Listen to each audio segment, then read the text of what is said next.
30 سے 35 سال سروس دینے کے بعد پاکستان میں ایک جج کو نااہل قرار دیا جاتا ہے، جسٹس طارق محمود جہانگیری۔ جی ہاں دوستو، یہ ہے پاکستان کے نظام اور سسٹم کا حال۔ ذرا ٹھہر کر اس جملے کی گہرائی کو سمجھیے۔ ایک انسان اپنی زندگی کے قیمتی ترین سال، اپنی جوانی، اپنا کیریئر اور اپنی ساکھ اس ریاست کے حوالے کر دیتا ہے۔ وہ پہلے بطور وکیل عدالتوں کے چکر لگاتا ہے، فائلوں کے انبار اٹھاتا ہے، انصاف کے لیے دلائل دیتا ہے اور پھر اسی نظام میں ترقی کرتے کرتے جج بنتا ہے۔ اس کے بعد برسوں کی محنت کے بعد وہ ہائی کورٹ کے جج کے منصب تک پہنچ جاتا ہے، جو کسی بھی قانونی پیشے میں انتہائی بلند مقام سمجھا جاتا ہے۔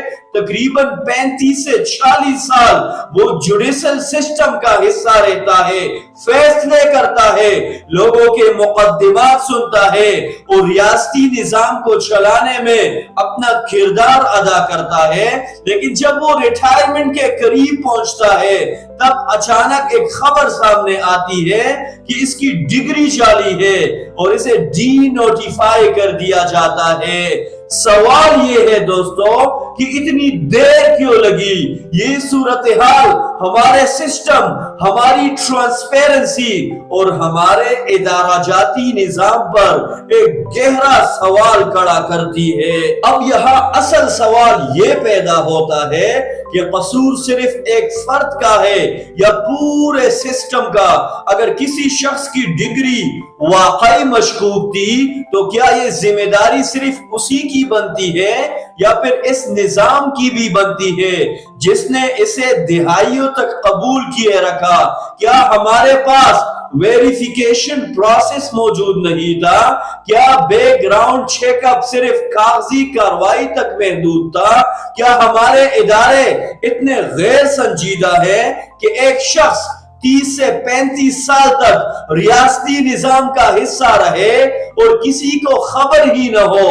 دوستو، اگر ایک جج جو جوڈیشل سسٹم کا ستون ہوتا ہے، اس کے بارے میں یہ سوالات اتنی دیر بعد اٹھی تو عام شہری کیسے اسٹیٹ مشینری پر اعتماد کرے؟ یہ صرف ایک جج کا معاملہ نہیں، یہ پورے سسٹم کی کریڈیبلٹی کا مسئلہ ہے۔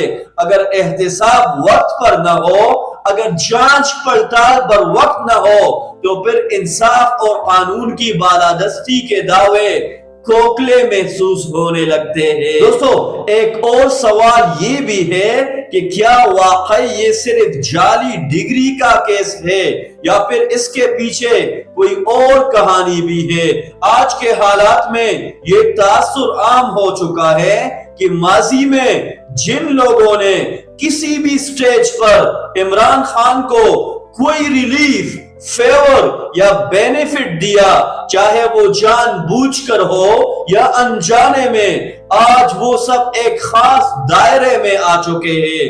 کہیں نیب کے کیسز، کہیں انکوائریاں، کہیں اچانک الزامات۔ تو کیا جسٹس طارق محمود جہانگیری کا معاملہ بھی اسی سلسلے کی ایک کڑی ہے؟